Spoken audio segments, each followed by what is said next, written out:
So what changes are you making to the New South Wales team this far out? Look, I would pick Turbo at fullback, and if I picked Turbo at fullback, Mitch Moses brings the edge players into play. I got Bradman Best and Latrell Mitchell both penciled in. I think another 1 or 2 games for either player to cement their position. If Turbo was fullback, I'd have Stephen Crichton, but if Dylan Edwards or Teddy, then he goes to right centre. Nothing happens to your bench? No, nothing. But I'd have him in the middle. Hudson Young would come on and play in the middle.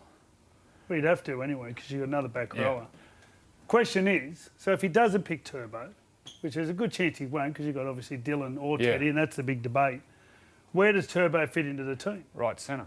So no Crichton? No Crichton. Out? Yeah. Not to the wing? And the wingers, I'd have To'o and Lomax without doubt. They complement each other. So he isn't back this week either, is he? Great runner out of dummy. I think he is back. Or has he been known? Next week. And he is strong in the air. And all those combinations have played together. Turbo hasn't played fullback for New South Wales. Asking Billy Slater on the Sunday Footy Show, and this is only if Turbo's fully fit.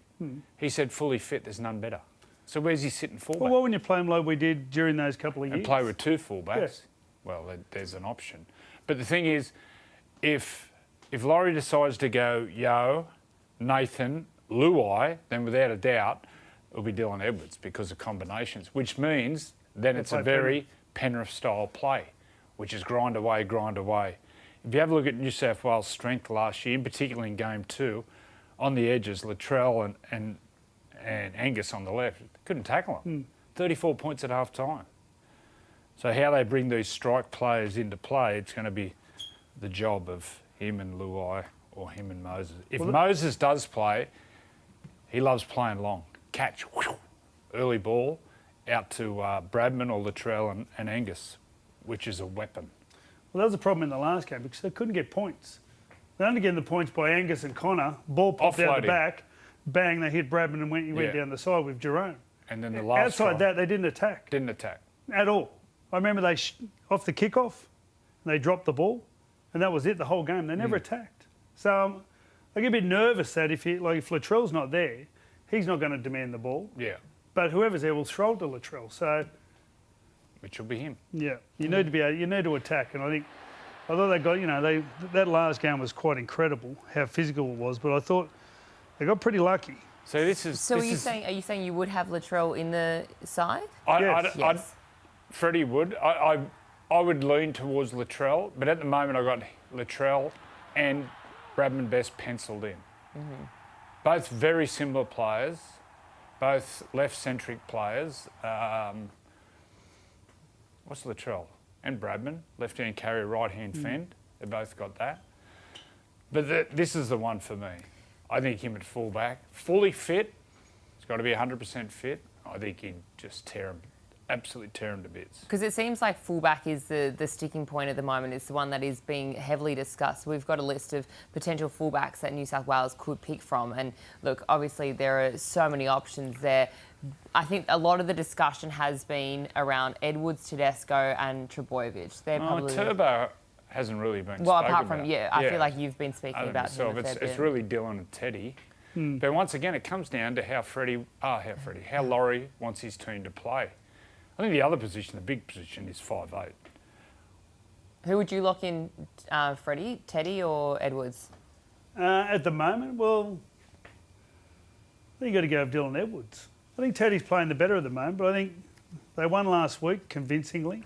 They've got a game against the Cowboys this week up there, and then they've got a bye, so they'll be in camp. So another good performance.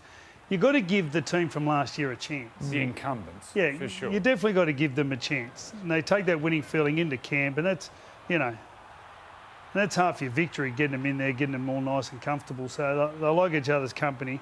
But he needs to have a big game. Teddy's been unbelievable this year. But I've got to say, Dylan Edwards, I reckon, as the incumbent, is still the man to lose. I think they'll pick Dylan Edwards for sure. But then if you pick Dylan Edwards, then the big position is 5'8". If Dylan Edwards is picked at fullback, which I think he will be, even though I'd go that, which is not. Who would you pick at 5'8"? If I'm picking Dylan Edwards, then I'm probably leaning now towards Luai. I was saying Moses. It's because they play the same position. Like they've pretty much played right their whole life, both of them. I know last year, Madge got them both together, and he said, "I'll take the second string and let Nathan be the dominant player," which isn't in Mitchell Moses' nature. He's, generally the on ball. I want the ball. I'd put Nathan to the other side because Mitchell's got that him on in and the left. away on the right. That's so strong. That speed. Well, who would you get doing all the general play kicking? Would you go Moses? You think he's got a longer kick? Yeah, absolutely. So you play him on the I'd set Moses on the right and let him. He does that in the way. He's got that speed and he's got that long kick down the right, which is relentless. So anyway, there's a lot of. The good thing is there's a lot of choice. There is. There's a lot of players to choose from. Another one, Terrell May. He's been spoken about very heavily. He's had a wonderful season. He would be my 18th man. He needs to be in and around camp because he's going to be there the next couple of years for half a dozen years. The one that misses Cam Murray. They'll miss Cam Murray, that speed around the middle. Isaiah is a totally different player. He sort of dominates the ball a lot, especially if he's going to play with Nathan. And that's where I know Hudson Young, you'll sort of lean towards him through the middle with speed. Like a Chucky Watmar. Yeah. Cam Murray, he brings a bit of another dynamics to the team with that speed through the middle. And also such strong leadership as well. All right, let's have a look at the Queensland team. This is some gurus have put together this side for Queensland. What do we think about it at the moment? Well, Kalen will be fullback. He's unavailable. Munster will be 5'8". Munster will be 5'8". You reckon he'll go Dearden at halfback? You've got Selwyn Cobbo in two places. I'd go Murray Taulagi. I'd nearly bring in Purdue and have these two Purdue? Oh, he's a gun. He's a gun. I reckon I'd have Val Holmes and Hammer play together and Purdue and Murray Taulagi. Well, Lindsay won't be there. Harry Grant will be back. Harry Grant's back. You'll have Tino. Tino will be in there. The back row, that's an interesting one. The back row, he plays middle. Well, he's not playing this week.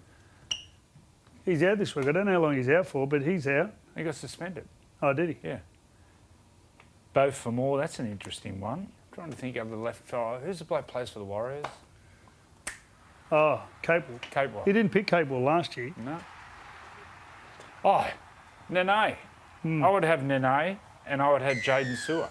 That'd be my starting back row. Definitely. He always used to bring Cotter and start with Cotter. He'd normally sort of name him on the bench and then play him and start quicker.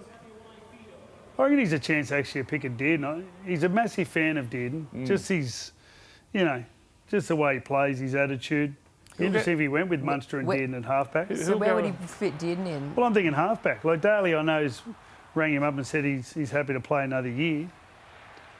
That's DCE. Yeah. I think he'll pick DCE. I think Hunt will be 14, and I reckon Dearden will miss out. He'll be 18th man. Who's going to go in for Lindsay? Do they call back Mo Fatawaker? What about one I of know those? Corey Horsburgh's there. Well, Tino will probably go to front row. It's only one of those young blokes. Willison, he's more of an edge player. He could play in the middle. He started in the middle, Willison. I'll put Tino from 13 to here, him and Carrigan, and maybe Big Red, or as Billy calls him, the Red fella, Corey Horsburgh. You obviously get to sit with Bill for a number of hours on Sunday morning on the Sunday Footy Show. How are you vibing? Is he... No, he's good at poker. He doesn't say too much. And his answers are very political. Very where vague. He just doesn't answer it. What about the cost of living? And they just ramble with absolute malarkey. So he's not writing any notes. We've got no more insight. No. All right. He's playing his cards very close to his chest. All right.